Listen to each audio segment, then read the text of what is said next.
not always, results in a benefit and a growth back to us, right? And so we were thinking, who do we know that's been a big giver in Platform 9? And a lot of you might not realise it, but Malcolm and Chris have certainly done this significantly. So we'll hear about that, and we'll hear a little bit more about Malcolm's life. So I'm pretty confident this is going to be great. So we're going to do a deeper dive on a whole bunch of things, but I'm going to ask Malcolm if you could just, so people get a bit of an idea who you are, right? Give a bit of background on what you've done, where you've lived, all that sort of stuff, and introduce your spectacular life to everybody as well. Yes, I'm going to introduce her. She's the white-haired lady over there in the corner, and she has been the most fantastic, unbelievable, wonderful wife and partner in ministry I could possibly imagine.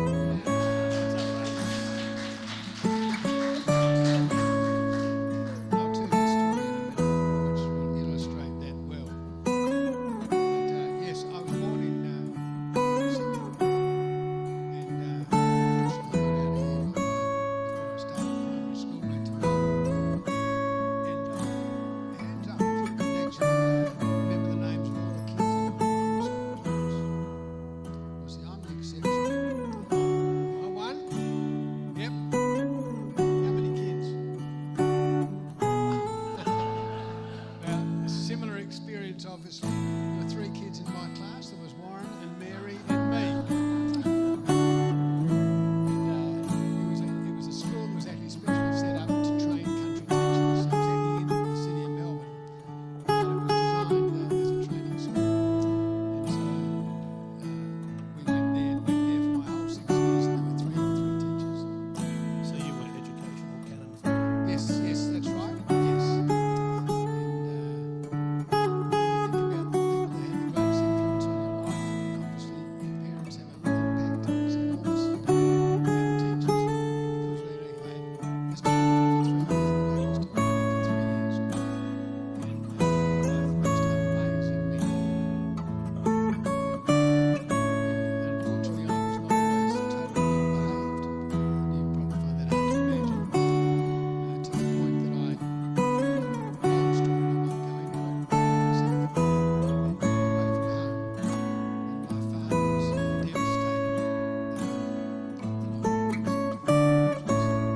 was devastated that I was into it. Long story, I won't go into it.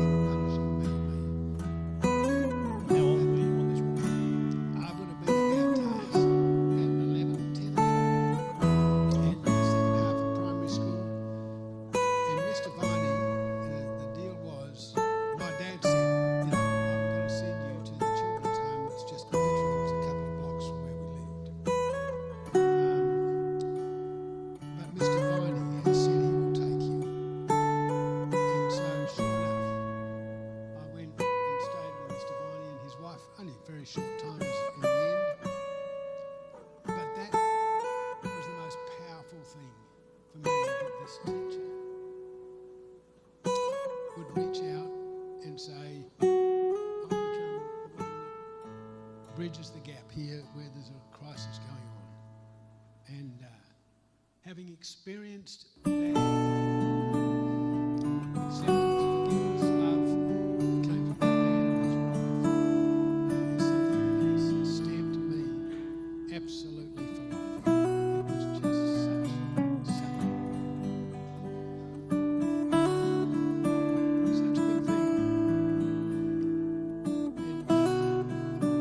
And from there, I went to high school down there, and we moved to America when I was in my last year of high school.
received from Mr. Viney, and we'd been able to give Otis something, and Otis gave us something, gave us a vision amongst other things of what could be done.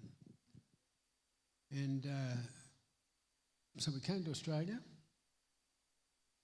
and I went to Moore College, which is the Anglican Theological College. When Otis was released from this special school he went to, we wanted to bring him out, and so racism is alive and well here. We were told that if we brought him as a black boy out here, we would be thrown out of college. That would have been the end of it. So fortunately, as I say, this other couple took him and stayed there. And I went as a sort of Sunday assistant to St John's Darlinghurst, which was at King's Cross. And life seems to repeat itself, because one Tuesday night at this youth club we were running there, this boy came up to me and said, "Can you help me? I need a place to live. I've got to be out by next Tuesday." We rang up Docs, or whatever it was called in those days, and they said, "Well, can you take him?" This was a phone call, never met, they'd never seen me. And I said, "Well, we could take him for a little while, I guess." So poor Chris, second foster kid, rolls in the door without any planning, without any forethought whatsoever. And they had no idea who he was, but he became a part of our family. This was back in the beginning of the 60s, the end of the 60s, I don't know, sometime in the 60s. And it's a bit and he stayed with us. Well, in one sense, he stayed with us for the rest of his life. He died last Christmas, just gone by. By then, he'd had a partner for 40 years. But he had, the thing that amazed me, you talk about the rewards that come back, is that in Ian's situation, he had come in and out of our life over those nearly 50 years. And our kids, therefore, our own 3 kids, knew him. But when he was dying, we discovered that he had a far, far bigger place in their lives than we ever realised. When we contacted them to say that Ian was about to die, I thought they'd say, oh, not who, they'd be one step ahead of that, but not much more. But in fact, they had some really, really special, all 3 of them, relationship that we didn't even really know it. Well, we didn't know about it. We just were gobsmacked. And that was the most wonderful. You talk about feeling good coming back. That was a very, very special gift back to us and to our kids. That they, so they all came along. We scattered ashes in the harbour because he was actually brought up down eastern suburbs. And it was very powerful and made our relationships there really worthwhile. We did have one other, Ian's brother lived with us for a while as well. Tragically, he was killed really early in the piece.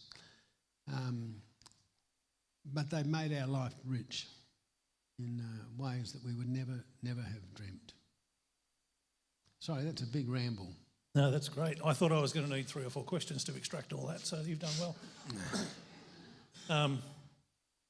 I know we've spoken about this personally, but I just feel take a moment, just like the incredible significance that a good teacher can have in our lives, or a good community worker, or a good childcare worker, or like these people, good pastor, good these people. Who else has got a memory of like a teacher that just profoundly impacted them? I'm just curious. I thought it would have been more than that. I must have had a lucky experience. Yeah, but anyway, it's a beautiful thing. And And I know that's come through in previous conversations. So, but I also know, and you did end up doing some education work, they also get some of the benefit back. Yeah, it's a beautiful thing. So, so there's a whole lot of background. Now, so we've worked out it's about 10 years that you walked into Sea Change. This is for those who don't know, that's the church that sort of got Platform 9 started, and we used to be based in Janelli, but now we're based at Miranda. So, so Malcolm and Chris have walked in about 10 years ago, and that was a very significant day. Can you tell us about that one? Yeah. Well, Chris and by then I'd retired. Seems a bit crazy, doesn't it?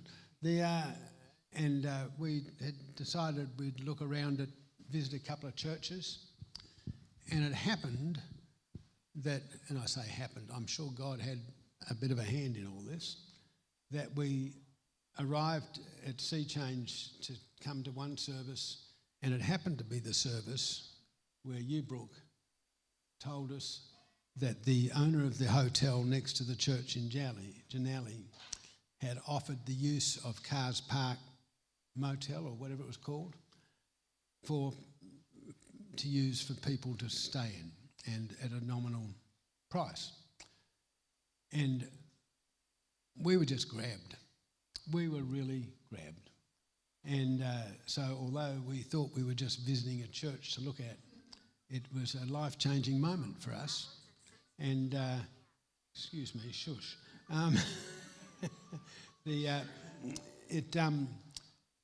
It really did capture our imagination. We'd obviously been involved with people, and particularly people that had needs. And so we went over there and started cleaning the place up with a bunch of other volunteers at the time. And it just moved on from there. But how wonderful to see people who had no place to go have a place to go.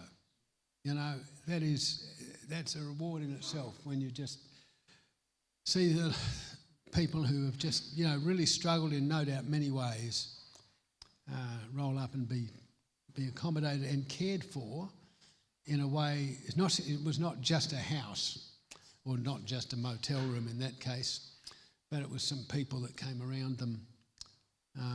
I don't need to tell you people that, you know it too well, but that for us began then 10 years of just really wonderful involvement in this ministry.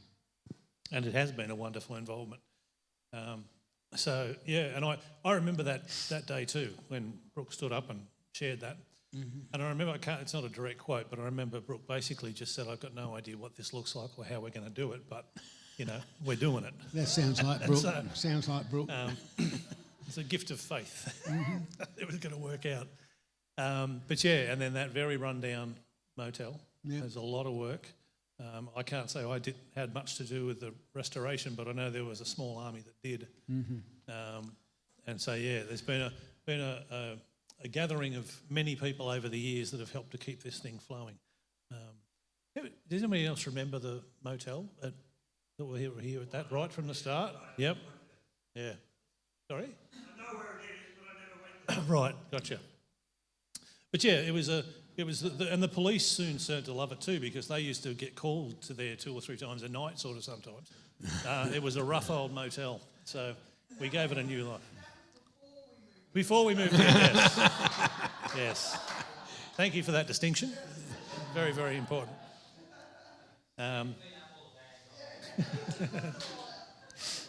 Yeah, and it's funny how there's quite a few of the people who were there in that opening time when we were there that are still very heavily involved now. And so I'll let them speak to that if they ever do, but that's great. All right, so I know from experience from being around you and also having the good fortune of being able to call you friend probably for about 6-7 years, something like that, maybe a bit longer. Your travelling toolbox, which you affectionately call your car, he always, things would be broken. He'd go, I think I've got one of those. And he'd walk out and open up the back of his car and he'd have 4 or 5 toolboxes and stuff all the, it was amazing. So, but I know you did a lot of maintenance and repairs. But can you give me a bit of an idea of some of the other stuff you did? And please don't be shy, because I might need to jump in. Well, we did, and Chris was my tradesman's assistant, you know, and she has the great gift, an enormous gift of listening. She really does. She doesn't talk and talk and talk and talk like I probably do, but she listens and builds relationships out of that, which were really valuable. So I was happy. It was something I could do. I couldn't do it to the standard that's been done over here nowadays, but I could at least keep things in a rundown motel and then in a very also pretty rundown ex-nursing home. Could keep things so that everything worked, just happened on the whole. I mean, not always, but usually. And that was a privilege because it brought you into contact with people, and I guess one of the things that the one thing I remember most of all is making a priority of wanting to get things done quickly so that things didn't fester. So that if a lock didn't work or a toilet didn't run properly or whatever it happened to be, didn't become a cause for disharmony and dissatisfaction in the place. And I felt really strongly about that. And it had its rewards because people appreciated it. And, you know, for me, I guess the satisfaction of knowing that people were being cared for at that level, and it did build conversations, and it was a very, very special bunch of years that we did that sort of stuff. But it was just very basic, ordinary, non-tradesman-like stuff. But it got the stuff done. And I know from our conversation that sort of let's get onto this quick straight away, that was not only with the Festrine point of view, but it was also so that the staff and the guests knew that, you know, you matter, we care, we're on this, and he would. So I don't know how many times that myself or I knew that Brooke made a phone call, and he's like, yeah, I'm on that this afternoon, I can get there, or I can get there tomorrow, or, you know, and he'd get there quickly. And everybody always knew that, you know, if it, because when you get around volunteers, it can be really easy that just like, oh yeah, I'm just a volunteer, I'll get to it next Saturday, you know, or I'll get to it when I can. That was never his heart, never. It was just an awesome thing. So yeah, thank you for that. Really honour that. My mum had this saying she used to say when I was growing up, and it was really cool. It was, the scent always stays on the hand that gives the rose. She was really into doing the right thing and being a blessing to people and all this sort of stuff, you know, to the point where we got a bit inconvenienced at times. And that was part of her response, was that, you know, like, this is never just one way. This always comes back. Just let it go. Just let's do this, you know. I remember our whole family getting upset because my dad was one of the first people to have a full colour TV. Oh. And everyone was looking forward to it. And Mum decided to use the money to help somebody else out that was nearby. We thought the TV was coming. Everyone was excited. I was too young to remember this. I'm told this story. But they were ropeable. I was like, what are you doing? There'd been some flood in Brisbane and Mum had given the money to that for the TV. My dad was not impressed, but that was my mum's heart, right? So just amazing. So that scent, the scent that always staying on the hand. Can I ask you, what benefit do you think? I know you didn't do work for this purpose, but since that's our theme, so to speak, tonight, how have you benefited? How have you grown? You've already alluded to some stuff, but could you unpack that a little bit from what you've done, and not just with us, just being generous? How has it benefited you? How have you grown? Well, I guess there does come, I mean, it's been a growing thing in a sense, and I have to point at this bloke over here because the 10 years that we had as part of Sea Change, or however many it was, leading up to when we had to go south, or went south. They moved to Wollongong, that's what he meant. Were probably the richest years I've ever had spiritually. I think I grew more under your ministry and in the context of the passion for people and the gospel that was yours and was played out in Platform 9 and in the relationships with people like, I know her name, Steph, and others, it is. I say it many times to people, they were the richest years of my life. And I was involved in various ministry through my working life, but they have been the richest years we've ever had. And I say that without hesitation. And so that's an enormous gift. And wrapped in that gift was Platform 9 changing a tap washer, but it was part of the package, and very, very special. So That's the positive. Let's keep this balanced and real. Have you got any? Is there any challenges? What's some of the hard stuff about being somebody who's trying to serve the way you serve? Well, fortunately, my memory's gone.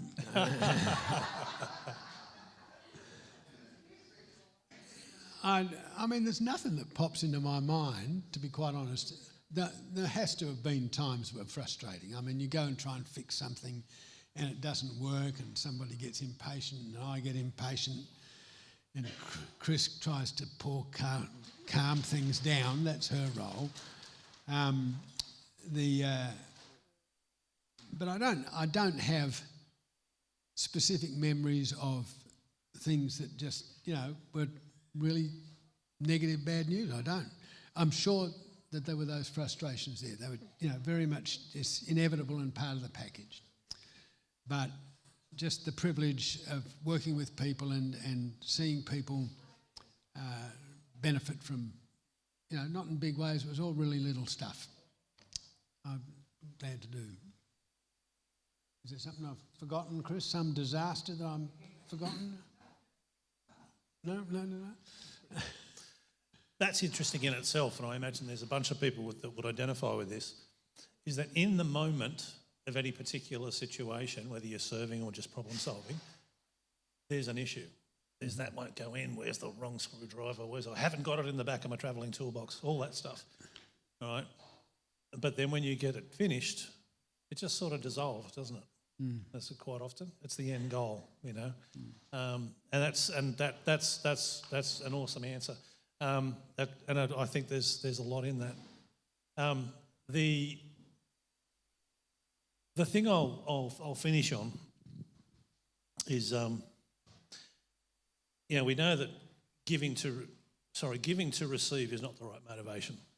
Right? That's not how it works. Like, we're not, for those who aren't really sure, looking at things from a Christian worldview, we're not into karma. That's not how it works. That's a philosophy that's a part of another belief system altogether. But there is certainly sowing and reaping. We're taught that principle, and we've seen that demonstrated tonight. We're encouraged to give and to be cheerful about it, and to do so abundantly. And I know there's a lot of people in this room that do just that. And so there's a lot of good stories in the room about the benefits that come. And I know even from myself, forgive me if I'm repeating myself, but I first I remember having the conversation with Brooke probably 5 years ago. I said, I think God wants me to work with dysfunctional men like me. And that are dealing with stuff and working stuff through, And I was but at the same time, I just found a new home. It was nice. I was set for life. I didn't have a lease. It was a gentleman's agreement. Everything was looking good. And I was like, nah, I'm not giving this up. And but I've been a little over 2.5 years now that I've been caretaker next door. And a friend of mine who's known me for about 15 years said to me, I've never seen you looking as mentally healthy as you do right now. And he said, I reckon it's because you're not focused on you all the time. And I think he's right. There really is something in it. And so I encourage the guys the same thing. Push into each other. Do what you can. Get out of your own life. Get out of your own space. So if that's the direction we're going, can I give you the last word? All right, if you're comfortable with doing it.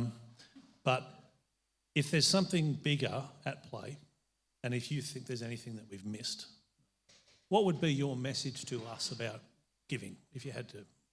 I put you on the spot. Well, I think I've actually said it. The benefits that we've received by being part of Sea Change Platform 9 overall have just been incredibly rich. We didn't come into it for that reason, but we've received enormously, haven't we? Yeah, but it was a spin-off that we thought we were coming just to do some work originally, you know, but it's grown to be much, much more than that. Beautiful. All right, let's call it a wrap there. Can I just draw your... Yes. I think it's really important to know, because you talk about the stuff that you've done through your trade and the maintenance stuff and things like that, but there's been huge other benefits through you and Chris being a part of that team. I think one of the highlights that stands out for me is you guys have become a community. We've been there at community dinner most Thursday evenings with us and our other agenda, and we a lot of people that have had challenges with relationships. I remember many people saying, or even saying to me, "You married that long?" I say that too. Oh, no. And then having you around the site so regularly, for some of these women that felt that man was an enemy in their lives, that they would recognise that they were really healthy men, and that it was potential to have really high functioning relationships. And we were able to speak very much into people's lives because of the modelling that you guys did regularly through coming in and just being present, doing hands-on stuff, inviting people. So I myself have benefited. You guys in my life is so much bigger because you guys have journeyed with us, and I just can't imagine without you. And I imagine there would be hundreds of clients that would stand there and say the same thing, that they just absolutely feel blessed they got to journey. It was much bigger than me.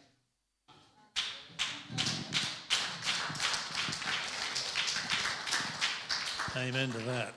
And I'll just add on the back of that. When I was down sitting in the cafe at Dapto with these guys talking last week, I'm fishing for that stuff, right? Because I knew they'd done it. I knew they'd been very people oriented, and I knew some of the people, not all of them, knew some of the people that they'd helped. I knew one of them was me. And so that element, very, very true. So thank you for bringing that out. I couldn't get them to talk about it. They just shrugged and went, "Oh, well, it's no big deal. It's nothing, But there is something in providing an example for people to, say, well, like you said, wow, you've been married that long? It's a really cool thing. Can I draw your attention to, sorry, you had a big inhale. Was that because you had something? No? Okay. On your table, there are some, if you're not on our database, all right, to be notified, can you fill out that piece of paper? There's also the little prayer cards, which if you're new, basically just jot down, you don't need to write a name, but jot down a prayer request on there, pop them in there, we pray for them. And also what's really cool, as we've said, is that people will come back. Because sometimes if people come back and give feedback, it's like, oh, that happened. You prayed for that. Please do that. Love that. Very uplifting and encouraging. One of the other things too, just in regards to Platform 9, is that Chris and Malcolm are both part of our intercessor team too, the people that are praying all the time. And you can't put a measurement on that. If you've never thought about that area, just trust me, you know when you're not being prayed for. It's a profound contribution. So that's really appreciated too, especially Chris, because I know you really turn it up from what I've heard. So thank you. And for everyone in the room that does that. But yeah, if you want to fill out any prayer requests, you can throw them in our wishing well, our worry well, sorry, we call it, don't we? It's not wish, so we're going to worry well, all right? Worry in a good way, all right? So pop those cards into there and there will be some prayer for that. Brooke, can I hand you, just in case I forgot anything, and hand off? No. That's it? Okay. All right, well, thank you, everybody, for coming. Are we deserting tonight? We are? Okay. I'm not deserting. It's an empty table. The chair. I know, I've got a feeling there was something on the agenda. It is, it's coming, so don't leave. All right, so yeah, so once it's here, once you get the all clear, don't wait for the mic. Just once it looks like it's all good to go. Yep, it's coming. All right, enjoy each other's company. Please give a round of applause to Malcolm and Chris.